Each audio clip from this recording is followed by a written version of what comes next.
E se o que você chama de culpa for, na verdade, um apetite não confessado, e se, por trás de cada gesto de arrependimento, habitar um desejo obscuro de ser ferido, punido, expiado, talvez, no fundo da alma, não sejamos vítimas que buscam libertação, mas cúmplices que imploram pela dor como quem implora por redenção. Imagine por um instante que o prazer não seja o oposto do sofrimento, mas sua sombra se amesa. Que cada escolha errada, cada erro repetido, seja uma oferenda inconsciente, um altar silencioso onde você mesmo se sacrifica. Você já se perguntou por que certos abismos o atraem mais do que qualquer promessa de salvação? Freud tentou cavar as fundações do inconsciente com o cinzel da ciência, mas encontrou gritos que pareciam orações. Oramos por punição? Nos escondemos atrás de sintomas, neuroses e lapsos, mas talvez esses sejam apenas disfarces de um pacto secreto. Queremos ser julgados. Queremos ser olhados no fundo da alma e encontrados culpados. Como se a dor nos devolvesse alguma forma de existência legítima, como se o castigo lavasse o absurdo de sermos livres. Lacan sussurra que o desejo nunca quer se realizar, que sua estrutura é a da falta, mas se a realização secreta do desejo for justamente a queda, e se, no jogo do desejo, a derrota for a verdadeira vitória, Nietzsche, por sua vez, rasga os véus com ironia e sangue. Ele sabia, como quem intui o veneno na própria saliva, que o homem moderno construiu Deus para vigiar suas próprias tentações. Mas ao matar Deus, restou-lhe o espelho. E no espelho, vê-se um juiz mais cruel que qualquer divindade, ele mesmo. O homem que se autoflagela com ideais, com padrões morais, com arrependimentos fabricados. O ressentimento, esse verme dourado que sussurra a justiça, é apenas a máscara moral do desejo de se ver cair. Como explicar o prazer mórbido que sentimos ao fracassar diante de nossas próprias expectativas? Porque certas dores se repetem com a precisão de um ritual. E se não for doença, mas liturgia, e se cada sofrimento for parte de uma missa secreta, onde a vítima e o carrasco se revezam dentro de nós, talvez a dor nunca tenha sido um eu, mas uma linguagem ancestral, um idioma que esquecemos como ler. Talvez os sintomas que carregamos, as crises que nos cercam, os relacionamentos que sabotamos, sejam todos formas chifradas de um pedido. Alguém me puna.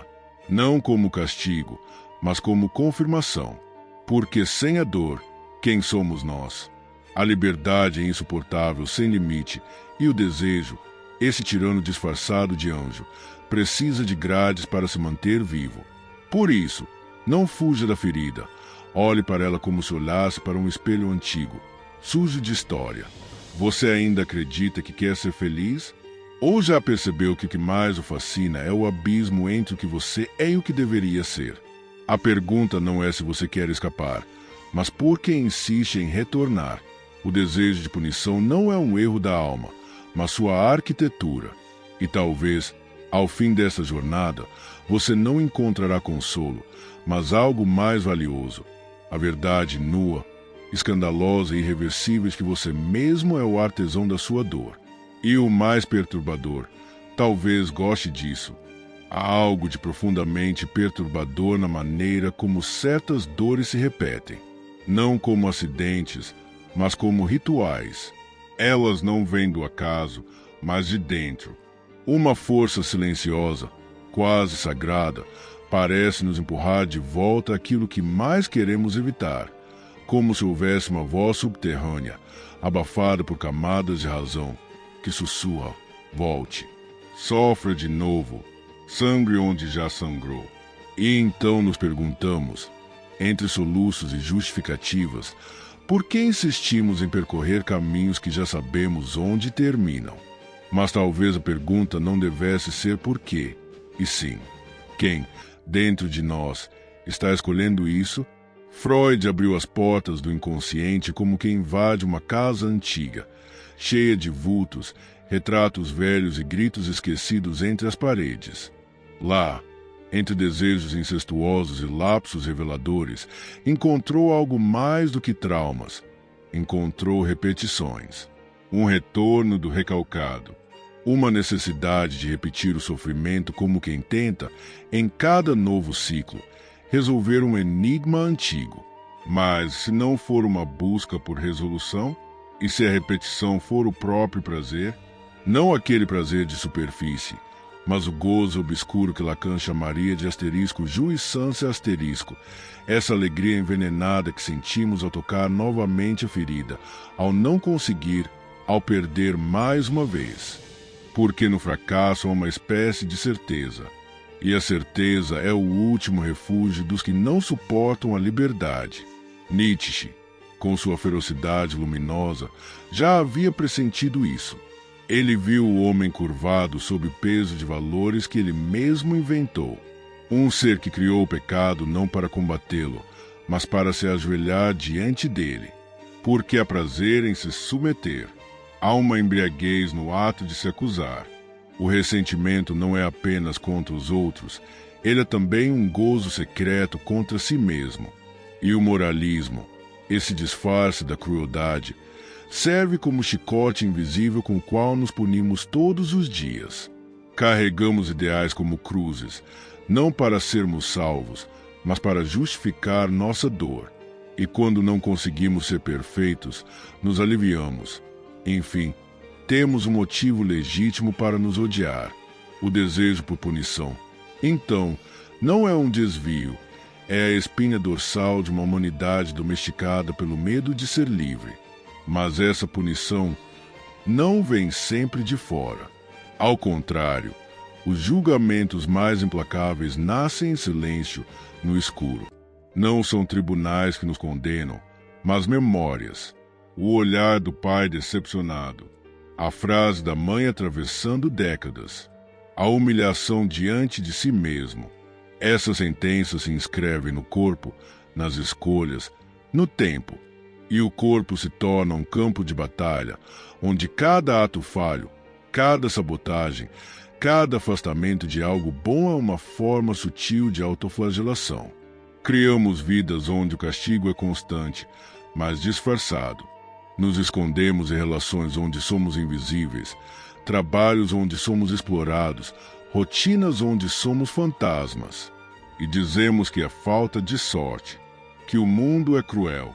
Mas, no fundo, é um pacto, uma aliança inconsciente com a dor, com a ausência, com a não realização. Porque a ausência, às vezes, é mais suportável que o risco da plenitude.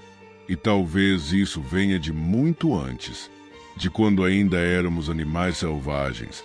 E toda dor era sinal de alerta, de transformação. Mas ao sermos domesticados pela cultura, pela moral, pela linguagem, essa dor perdeu seu sentido vital e se tornou prisão. Continuamos sentindo, mas sem saber por quê. Desejamos o castigo porque, nele, ainda sentimos algo real.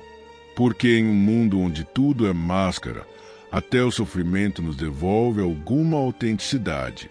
E nos tornamos especialistas em nos ferir com delicadeza, com pensamentos, com ausências, com escolhas que sabemos que nos afastarão do que queremos. Queremos ser punidos por sermos fracos, por sermos sujos, por desejarmos que não devemos. Queremos pagar o preço da liberdade que negamos, da culpa que herdamos, do desejo que fingimos não ter. E assim, perpetuamos uma dança cruel onde a dor não é o fim, mas o próprio ritmo. E se você estiver preso não por correntes externas, mas por um desejo secreto de ser culpado, e se cada vez que se aproxima da luz, algo em você sabota o caminho, não por medo da dor, mas por apego a ela. Porque crescer exige perder a identidade construída em cima do sofrimento. E para muitos, isso é inaceitável. É mais fácil repetir a dor conhecida do que arriscar o vazio que há no desconhecido. Freud nos mostrou o inconsciente como campo de forças. Lacan o redesenhou como linguagem. Nietzsche o incendiou como um templo de mentiras sagradas. Mas nenhum deles o libertaria. Porque, no fim, a escolha é sua. E talvez o que mais o prenda não seja o que fizeram com você, mas o que você continua fazendo consigo mesmo. A pergunta final não é se você quer se libertar. A pergunta é: você está pronto para viver sem precisar se punir? E talvez agora, nesse breve silêncio entre a última palavra e o que ainda ecoa dentro de você, algo tenha se deslocado. Não como quem encontra uma resposta, mas como quem perde uma antiga certeza. Porque aquilo que parecia ferida talvez fosse ritual. Aquilo que chamávamos de culpa talvez fosse um desejo maldito por reencontro. E o que víamos como fracasso talvez fosse só o caminho mais íntimo de volta ao que ainda pulsa em segredo. Freud tentou nomear, Lacan decifrar, Nietzsche incendiar. Mas há coisas que só se compreendem quando o corpo treme e o espírito se cala, quando se reconhece, no espelho do sofrimento, a própria assinatura. É nesse instante que tudo se fecha para, enfim, se abrir. O desejo de punição nunca foi apenas dor, foi linguagem. Um idioma antigo, esquecido, tecido com as fibras do tempo e da alma. Um código que só se revela a quem ousa sentir até o fim. E agora você talvez perceba, não eram os outros, não era o mundo, não era o destino. Era você. Sempre foi você, construindo as grades, ensaiando as quedas, oferecendo o próprio coração ao altar do impossível. Não por masoquismo, mas por necessidade de verdade. Porque há uma estranha nobreza em sangrar por aquilo que se acredita, mesmo que inconscientemente. E se você entender isso não como sentença, mas como libertação, algo começa a mudar. Não de fora para dentro, mas do avesso. Como se a dor, por um instante, deixasse de ser inimiga e passasse a ser bússola. Porque talvez, para despertar, seja preciso primeiro arder. E cada lembrança, cada erro, cada ausência torna-se um traço desse mapa sagrado que te conduz de volta a si mesmo. Não há absolvição, não há cura, há consciência. E com ela, vem a liberdade mais terrível e mais bela, a de não precisar mais se punir para se sentir vivo. Você pode continuar, pode fechar essa janela, seguir sua vida, retomar seus hábitos. Mas algo, ainda que pequeno, foi plantado. E em algum momento, no escuro de um quarto, no silêncio antes de dormir, ou no vazio de um gesto repetido, essa semente vai pulsar, vai sussurrar de novo. E se eu estiver me ferindo por escolha, e se for agora o momento de escolher diferente, porque há um instante em que a alma se levanta sem ruído, mas com uma decisão. Nunca mais ser cúmplice da própria prisão. Se algo nesse vídeo acendeu essa chama silenciosa em você, não deixe que ela se apague. Curta como quem reconhece uma verdade que não podia mais ser ignorada. Comente se, em algum ponto, sentiu que algo foi tocado sem ser dito. Compartilhe com aqueles que dançam à beira do abismo e ainda não sabem por quê. E inscreva-se, não como gesto mecânico, mas como quem decide caminhar por trilhas onde a dor já não dita mais o destino, mas revela o caminho de volta à própria potência esquecida.